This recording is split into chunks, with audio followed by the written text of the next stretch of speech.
The collector's ships appeared during a solar eclipse, their obsidian hulls consuming what little light remained in the darkened sky.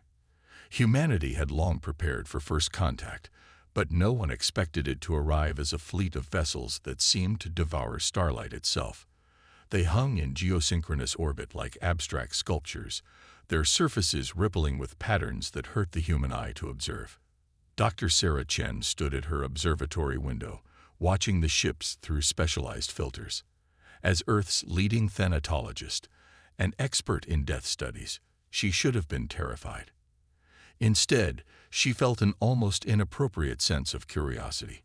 While governments worldwide scrambled to establish emergency protocols, she found herself wondering how these beings approached their own mortality. The first message from the ships came not as radio waves or light signals, but as a deep resonance that made every bone in every human body vibrate in harmonic synchronicity. The words formed directly in their minds. We are the collectors. We harvest civilizations at their apex. Your time has come. The response from humanity wasn't what they expected. Instead of mass panic, millions of humans worldwide began streaming into streets, parks, and gathering places. They brought food, music, and drinks. Impromptu festivals erupted across the globe. If these were humanity's final hours, they would face them celebrating life rather than cowering from death. Sarah received an urgent call from the United Earth Response Committee. Dr. Chen, we need you in Geneva. Now. The voice belonged to Admiral Marcus Zhang, her old friend from university days. The collectors have agreed to a meeting, but their initial scans of Earth have confused them. They're particularly interested in speaking with a thanatologist. Within hours, Sarah found herself in a hastily prepared conference room in the United Nations building.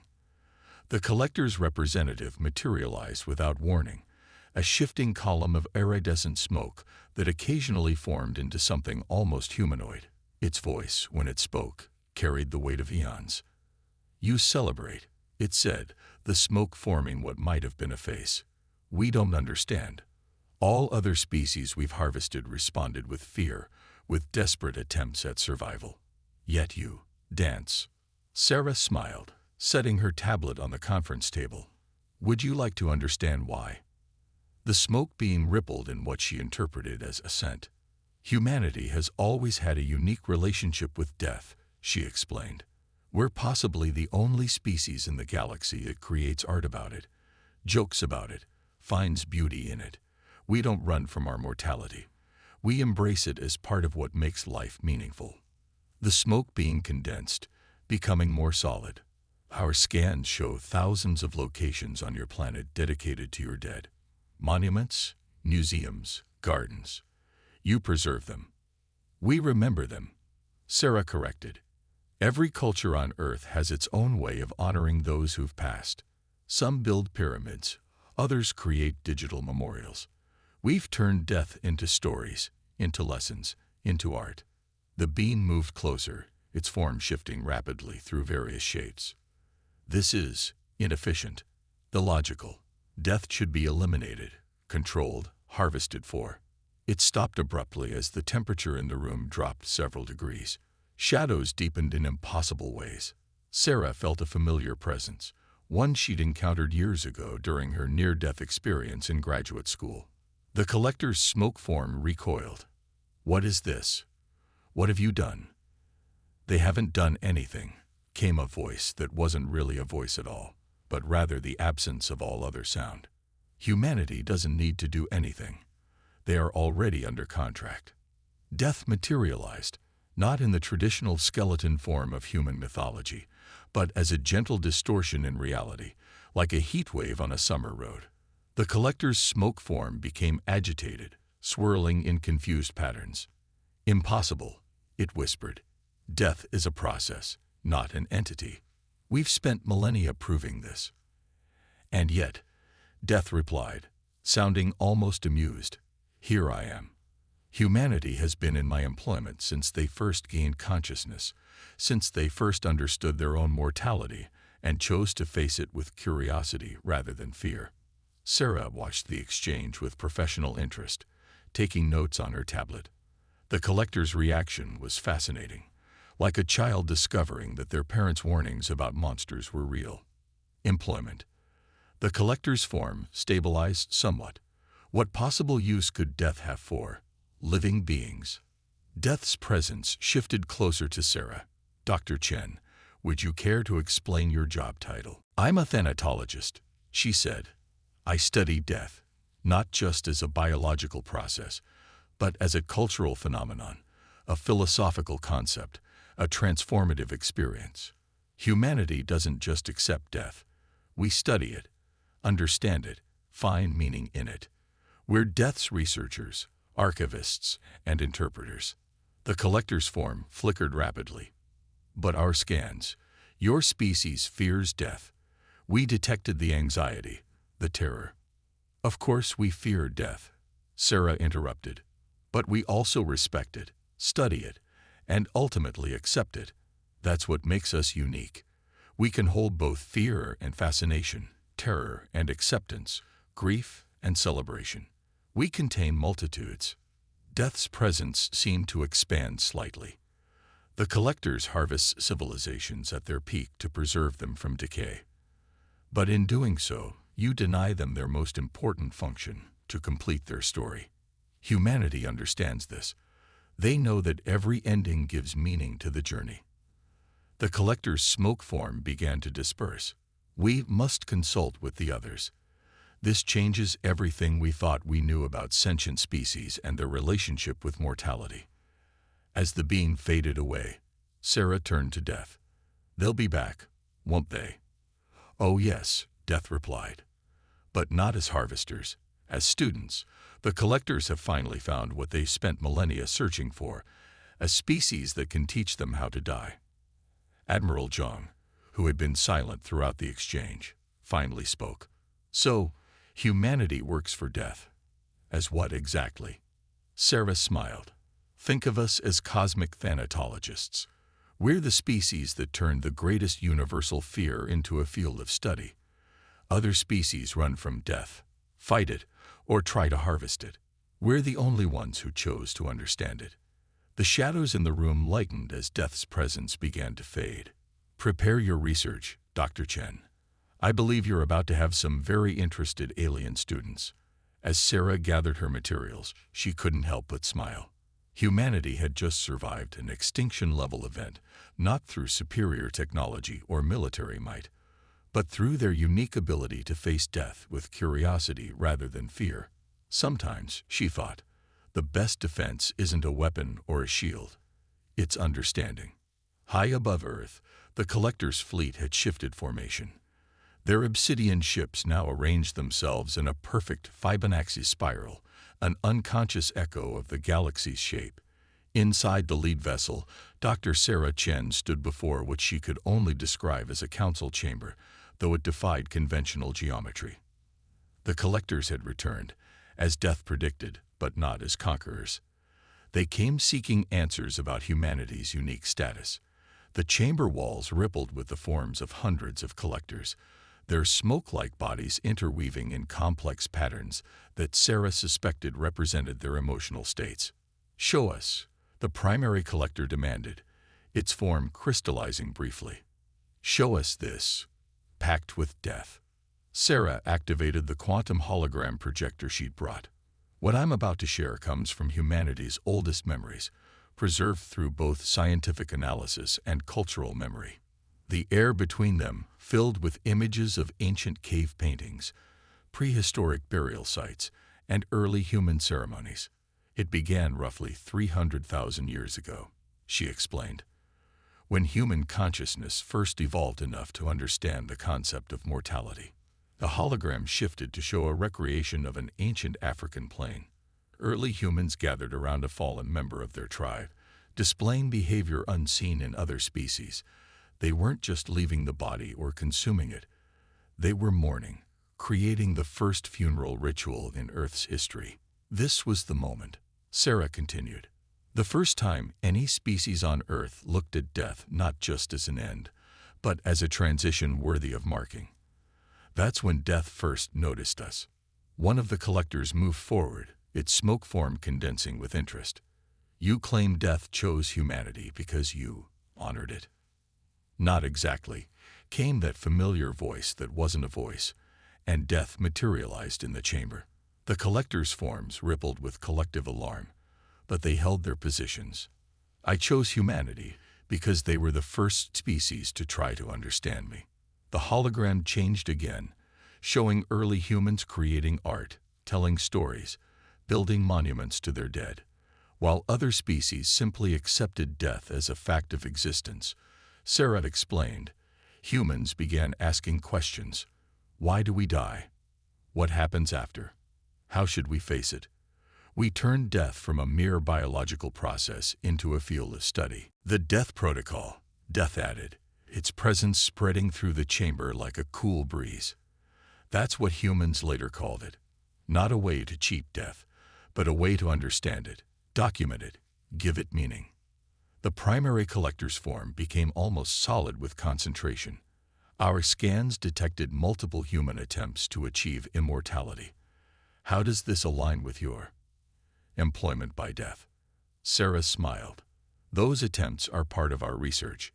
Every human culture that sought immortality eventually reached the same conclusion, that death gives life its value. It's the deadline that makes us create, love, and strive. But we achieved it, another collector interjected, its form pulsing with what might have been pride. We found ways to preserve civilizations at their peak, preventing their death. No, death interrupted, and the temperature in the chamber dropped. You didn't prevent death. You merely changed its form. Those civilizations you preserved still died. You just made it quick and sterile, instead of natural and meaningful. The hologram shifted to show scenes from human history, the building of the pyramids, the writing of great literary works about death, the development of modern thanatology. Humanity's role, Sarah explained, is to document and understand every facet of mortality. We're not just death's employees, we're its researchers, its archivists, its interpreters. When I took humanity into my service, Death added, it was because they showed potential not just to understand death, but to help others understand it. Every human death adds to a vast library of experience. Every culture's approach to mortality adds another chapter to the universal story. The collector's forms swirled in complex patterns as they processed this information. Finally, the primary collector spoke again. Our scans show something else, something we've never encountered before. In human brains, we detected neural patterns that suggest communication with the deceased. Sarah nodded. We call it memory, grief, celebration of life. Humans are unique in our ability to keep the dead alive through stories, through art, through the impact they had on us. In a very real way, no human truly dies as long as they are remembered. This is inefficient, one collector protested. Memory is imperfect, stories change. Exactly, Death interrupted. That's what makes it perfect. Death isn't meant to be perfectly preserved or documented. It's meant to be experienced, processed, understood. Humanity's inefficient way of remembering the dead keeps their stories alive and evolving. The chamber fell silent as the collectors processed this. Their smoke forms began to move in new patterns, forming shapes that reminded Sarah of human neural networks. We have existed for millions of years, the primary collector finally said. We have harvested countless civilizations, thinking we were preserving them. But you're saying, we've been interrupting their natural development, their opportunity to understand death as humanity does. Yes, Sarah replied simply, but it's not too late to learn a different way. The collector's forms began to pulse with a new frequency. Teach us, they said in unison. Show us what humanity knows about death. As Sarah began to set up her full presentation, she caught Death's subtle nod of approval. This was why humanity had been chosen, not just to understand death, but to help others understand it. The collectors had come to harvest Earth, but instead found themselves about to become students in humanity's greatest field of study, the art of mortality. The ancient pact between humanity and death wasn't just about understanding the end of life. It was about helping the entire galaxy understand it too. And as Sarah began her lecture to the most powerful beings in the universe, she couldn't help but think that this was exactly what humanity had been preparing for all along. The British Museum's newly established xenothanatology wing was empty save for two figures. One human, one decidedly not. Dr. Sarah Chen watched as Vakar, the collector's appointed anthropologist, moved their smoke form through the exhibits with an almost childlike fascination. They paused before a display of funeral masks from across human history, their form rippling with complex emotions. Each one tells a different story of death. Vakar observed, their smoke condensing into a more humanoid shape. How do you keep track of them all?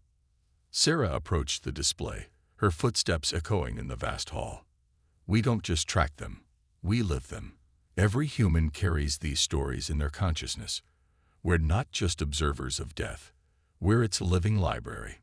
The air shifted, and death materialized beside them, its presence causing the museum's lights to flicker momentarily. Show them, Death said simply. Sarah nodded and pressed her palm against a nearby scanner. The museum's quantum archives activated, and the air filled with millions of twinkling lights, each one representing a human death recorded in history. They swirled around the three figures like a galaxy of memories. Every point of light is a story, Sarah explained. Not just how someone died, but how they lived, how they were remembered, how their death affected others. It's all encoded in human consciousness, a vast network of experiences passing from generation to generation. Vakar's form swirled with interest, but our scans showed these memories are imperfect, subject to change and interpretation. Exactly, Death interrupted. That's what makes them valuable. A perfect record is static dead, but human memories evolve, adapt, grow. They keep the dead alive in ways no preservation technology ever could. The lights around them coalesced into scenes, ancient humans telling stories around fires, medieval scribes recording deaths in illuminated manuscripts, modern digital memorials spanning the globe. Each image rippled with the emotional weight of countless human experiences. We've discovered something remarkable, Sarah continued, calling up data on her neural interface. Human consciousness isn't just capable of recording death, it's shaped by it. Our awareness of mortality has literally structured how our minds work. Vakar moved closer to one of the light clusters, their form reflecting the dancing illumination. You mean, human consciousness evolved specifically to understand death? Not exactly, Death said, its presence expanding slightly. Human consciousness evolved to understand meaning. Death just happens to be the ultimate source of meaning in the universe. Sarah nodded, pulling up more displays. Think about it. Why do humans create art, write stories, build monuments? Because we know our time is limited. We're driven to leave something behind, to make our brief existence matter. The lights shifted again, forming into a complex neural network pattern. This is a map of human collective memory, Sarah explained. Each connection represents a shared understanding of death, a story passed down, a lesson learned. We're not just individuals facing our mortality. We're part of an unbroken chain of consciousness stretching back to our first ancestors. Vakar's form pulsed with sudden understanding. The collectors, we've been doing it wrong all this time. We thought preserving civilizations meant saving them, but we were actually interrupting their story, Death finished, preventing them from contributing their chapter to the universal narrative. Sarah walked through the galaxy of lights, each one responding to her presence. Human consciousness isn't just for us. We're the universe's witnesses, its storytellers, its memory keepers. Every death we experience, every loss we process, every story we tell adds to this living archive. The lights suddenly flared, and new images appeared. The collectors harvested civilizations, frozen at their peak, their stories left eternally unfinished. Vakar's form trembled at the sight. We thought we were saving them, they whispered, but we were actually silencing them. Sarah finished gently. Each civilization needs to complete its own story, face its own end, contribute its own understanding to the universal archive. Death moved through the displays, its presence causing the lights to shift and dance. This is why humanity was chosen. Not because they conquered death or cheated it, but because they understood its necessity. They made it beautiful. Vakar's form solidified further, almost crystalline in its clarity. Our entire mission, everything the collectors have done for millions of years, we need to change it all, don't we? Sarah smiled, reaching out to touch one of the light points. It expanded into a scene of a human family sharing stories about a departed loved one, their laughter and tears mixing in the timeless dance of grief and celebration. Change is what keeps the archive alive, she said. The collectors can become part of this story too, not as harvesters, but as contributors. Every civilization has its own way of understanding death. We just need to let them find it. The lights began to fade, but the emotion in the room remained palpable. Vakar turned to Death, their form now almost completely solid. What happens now? Death's presence seemed to smile, though it had no face. Now you learn what every human knows from birth, that the end of the story is just as important as its beginning. As they stood in the darkening museum, surrounded by the echoes of countless human experiences with death, Sarah realized that humanity's greatest gift wasn't their technology or their creativity, or even their resilience. It was their ability to turn the universe's greatest mystery into its greatest story. And that story was still being written, with every life, every death, every memory preserved in the living archive of human consciousness. The collectors had come to Earth looking for a civilization to harvest, but instead they found something far more valuable. Teachers who could show them how to truly live by understanding death. The observation deck of the collector's flagship offered an unparalleled view of Earth, its blue-white surface swirled with clouds like marble. But Dr. Sarah Chen wasn't looking at her home planet. Her attention was fixed on the being before her, the primary collector, their smoke form now crystallized into something almost solid, almost vulnerable. "We were like you once," the primary collector said, their voice carrying the weight of millions of years. Mortal, limited, afraid.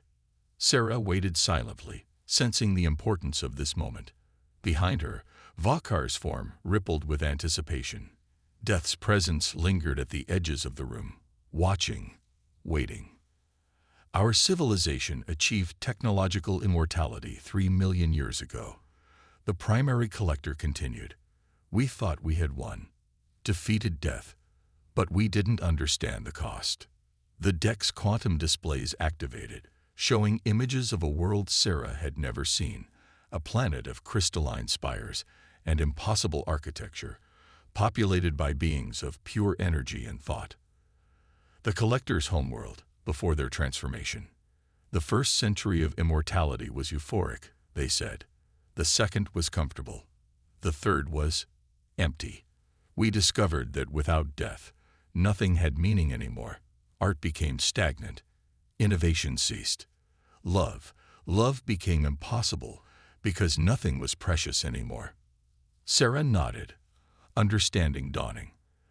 That's why you started harvesting civilizations at their peak. You were looking for something you'd lost. Yes, the primary collector's form pulsed with what might have been grief. We thought if we could preserve other species at their moment of greatest achievement, we could understand what made them vital, what gave their existence meaning. We became collectors of life's peak moments, thinking we could somehow absorb their meaning into our endless existence. Death moved forward slightly, its presence causing the quantum displays to flicker. But meaning isn't found in preservation. It's found in transformation. We know that now, the primary collector said. Watching humanity, studying your archives, we finally understand what we did to ourselves. We didn't defeat death. We trapped ourselves in a state worse than death, eternal meaninglessness. Sarah pulled up her research notes on her neural interface. There's something fascinating in human psychological studies about this. We call it temporal scarcity, the idea that limitations create value. A sunset is beautiful precisely because it ends. A life is precious precisely because it's finite. A primary collector's form shifted, revealing layers of complexity beneath their crystalline surface. Can you teach us how to die again? The question hung in the space between them, heavy with implications. Sarah glanced at Death, who gave an almost imperceptible nod. It won't be easy, Sarah warned. You've spent millions of years running from death. Learning to embrace it will require fundamental changes to your entire civilization. We're ready, the primary collector said, their form becoming more fluid, more alive. We've existed for so long, but we haven't truly lived since we achieved immortality. Show us how. Sarah stood, activating her full neural interface. The deck filled with displays showing human death rituals, celebrations of life, monuments to the dead, and moments of profound transformation. First, she said, you need to understand that death isn't an enemy to be defeated. It's a partner in the dance of existence. Humanity learned this early. It's encoded in our oldest stories, our deepest wisdom. Vakar moved forward, their forms synchronizing with the displays. The human practice of remembrance. It's not just about preserving memories, is it? It's about creating meaning through the act of remembering itself. Exactly. Sarah smiled. Every time we tell stories about those who've died, every time we honor their memory, we're not just preserving the past. We're creating new meaning in the present. The primary collector's form began to pulse with a new rhythm, more organic, less crystalline. But our civilization, we've forgotten how to create meaning. We've forgotten how to change. Then that's where we'll start, Sarah said firmly. Death isn't just an ending. It's a transformation. And transformation is something humanity knows very well. Death's presence expanded slightly. The collectors have been preserving civilizations in amber, thinking they were saving them. But true preservation isn't about stopping time. It's about allowing change, allowing growth, allowing endings that make way for new beginnings. The quantum displays shifted, showing the cycle of life and death on Earth. Seasons changing, species evolving, civilizations rising and falling, each transformation adding new layers of meaning to the great story of existence. We can help you remember how to change, Sarah offered. How to grow. How to, eventually, let go. But you'll have to trust us. Trust that the end of immortality isn't a failure, but a fulfillment. The primary collector's form rippled with emotion. All these millions of years, we thought we were the most advanced civilization in the galaxy. But humanity, brief, mortal humanity, understood something we never could. The true meaning of existence isn't in its preservation, but in its transformation. Yes, Death said simply. And now, perhaps, you're ready to learn what humanity has always known, that the most beautiful notes in life's song are the ones that fade. As they stood there, watching Earth turn beneath them, Sarah realized that humanity's greatest gift to the galaxy might not be technology or art, or even wisdom about death. It might be something far simpler and far more profound. The courage to embrace change, to accept endings, to find beauty in impermanence. The collectors had achieved immortality, but humanity had achieved something far greater. They had made death itself meaningful. And now, perhaps, they could teach the rest of the galaxy how to do the same. The new Intergalactic Institute of Thanatology floated in Earth's orbit, its architecture a harmonious blend of human design and collector technology. The structure itself seemed alive, its surfaces shifting between opacity and transparency as if breathing. Dr. Sarah Chen stood at the central auditorium's podium, facing an audience unlike any in human history. Representatives from over 1,000 alien civilizations filled the chamber. Some were physical beings, others energy constructs, and scattered throughout were the smoke-formed collectors, their crystalline patterns now softer, more organic. In the shadows at the edges of the room, Death's presence watched with what might have been pride. "Welcome to the first Galactic Conference on Mortality Studies," Sarah began, her voice carrying clearly through the universal translators. 3 months ago, the collectors came to harvest Earth. Today, they stand with us as students and colleagues in humanity's oldest field of study, the art of ending well. The quantum displays activated, showing a real-time map of death and remembrance across Earth. Billions of points of light representing lives ending and being celebrated, stories being told, memories being preserved. Humanity wasn't chosen by death because we conquered mortality, Sarah continued. We were chosen because we embraced it. We turned our greatest fear into our greatest source of meaning. And now we offer this understanding to the galaxy. Vakar, now the head of Collector Cultural Studies, moved their smoke form forward. We spent millions of years trying to preserve civilizations from death. But the humans taught us that preservation without transformation is just another kind of death, perhaps the emptiest kind. The displays shifted, showing scenes from across the galaxy. Civilizations that had been harvested by the collectors now being restored, allowed to continue their natural development, their stories unfolding once again. The Intergalactic Institute of Thanatology has 3 primary missions, Sarah explained. First, to study and document how different species approach mortality. Second, to help civilizations develop healthy relationships with death and transformation. And third, to preserve the stories and wisdom that each species gains through their journey with mortality. Death moved to the center of the room, its presence causing the lights to dim slightly. Humanity's role has expanded, it said in that voice that wasn't quite a voice. They are no longer just my archivists, they are now my teachers, helping the galaxy understand the necessity and beauty of endings. The primary collector, their form now a flowing mixture of smoke and crystal, addressed the assembly. Our civilization achieved immortality, but the humans showed us that we had actually trapped ourselves. They taught us that death isn't an enemy to be defeated. It's a partner in the dance of existence. Sarah touched her console, and the auditorium filled with a galaxy of lights, each one representing a death somewhere in the universe, each one contributing to the great story of existence. Every ending matters, she said softly. Every transformation adds to the universe's understanding of itself. That's what humanity has always known, and what we now share with you all. The displays showed new images, alien species incorporating human death rituals into their own traditions, collectors learning to embrace change, civilizations choosing to continue their natural development rather than accept artificial preservation. 1,000 different approaches to mortality, each one adding its own note to the universal symphony. The galaxy once saw humanity as a primitive species, Vakar observed. But you understood something that even the most advanced civilizations had forgotten. That meaning comes not from avoiding death, but from facing it with courage and curiosity.